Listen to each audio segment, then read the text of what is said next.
E aí pessoal, tudo bem com vocês? Estamos de volta com mais um vídeo de redação qualificada, o nosso último vídeo teórico então, para nós vermos em cima deste curso. E esse vídeo especificamente ainda analisando as questões do paper, né, da construção do paper. A gente vai então aprofundar sobre uma última parte, que na verdade ela é colocada no início do material, que é relativa ao resumo e as palavras-chave, né? Ah, Lucas, mas é a primeira parte do que o pessoal lê, por que a gente vai fazer por último isso? Justamente porque para eu poder construir um resumo eu preciso ter todo o meu texto pronto, preciso ter todos os meus elementos textuais já relacionados para que então eu possa montar esse pré-textual a fim de mostrar para as pessoas, né, o que foi feito o meu trabalho. E também a gente vai mostrar um pouquinho sobre as palavras-chave, né, que são essas palavrinhas mais importantes aí que estão presentes no decorrer da pesquisa executada, né? Então, mostrar o todo e sua relevância em pouquíssimas linhas é a missão do resumo com as palavras-chave, né? Então, como diz o nome, o resumo é uma seção que mostrará tudo que consta no teu paper, do princípio da ideia aos resultados encontrados, né? Tu vai montar, então, todo um parágrafo, né? Um parágrafo que depende de cada instituição para estabelecer, mas a gente pensa em torno de 400 palavras, né? Para poder organizar esse material, que dá aí umas 10, 12 linhas, né, mais ou menos, de texto, para justamente, né, relacionar uma construção textual que vai explorar tudo que foi mencionado no teu paper, né?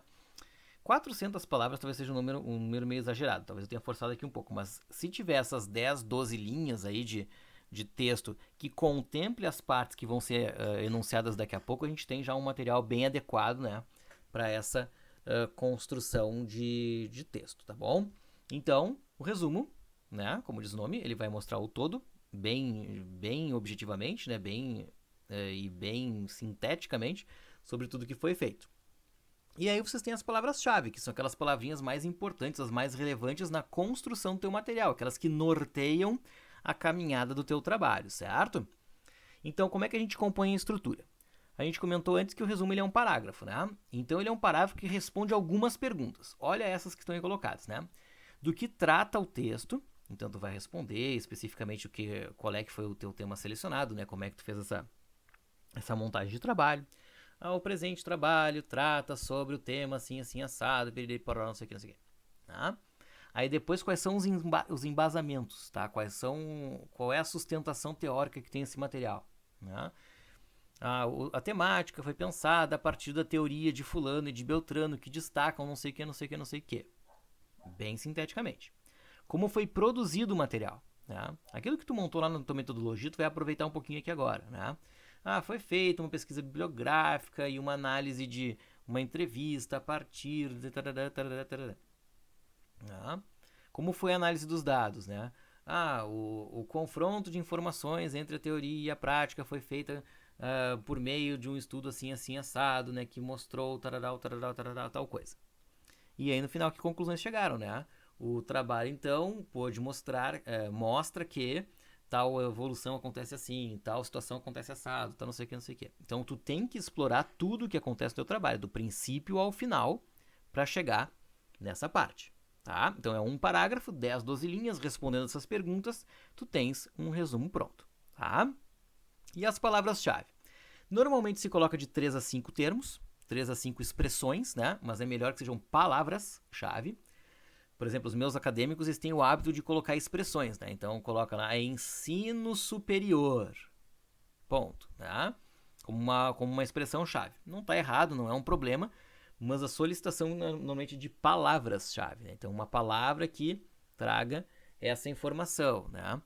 Então selecionar de 3 a 5 dentre aquelas que mais aparecem no teu trabalho, que são mais relevantes nesse sentido. Eu não posso colocar uma palavra-chave aqui de algo que não é citado no decorrer do paper, né? Eu não posso, né, por exemplo, estar o tempo inteiro falando em ensino, ensino, ensino, e de repente eu falo em avaliação. Eu coloco só porque eu mencionei uma vez a avaliação no meu trabalho, eu coloco ela como palavra-chave. Não dá, né? Ensino sim é uma palavra-chave, porque ela aparece várias vezes no decorrer do trabalho. Certo? Então a gente tem que ver bem quais foram os termos utilizados, quais são os conceitos mais relevantes, e eu pego essas palavrinhas relativas a esses conceitos e coloco entre 3 e 5, né, após o resumo, para fechar as palavras-chave desse material, certo? Os cuidados especiais que a pessoa tem que ter na hora de construir essa sessão, né? primeiro a ABNT, né? A ABNT também traz especificidades em relação, né, à exposição do resumo, né? Normalmente é um resumo com espaçamento simples. Algumas instituições aceitam, né, com o resumo feito em itálico, outras preferem que tu mantenha, né, na função normal, né, na exposição normal do texto. Então, né, dá pra ver também como é que a instituição pede essa construção, né, como é que ela pede essa exposição dessa seção do teu trabalho, tá? Tem a questão da objetividade, ele é um texto muito conciso, ele é muito sintético, né? Então tu vai condensar em 10, 12 linhas um trabalho inteiro de algumas páginas, né? Então tu precisa ser objetivo, né? E aí já puxando o próximo tópico, né? Tu tem que mostrar a essência desse paper, né? Qual é que é o estudo, né, que foi feito de fato, né? E bem objetivamente, né? Sem se preocupar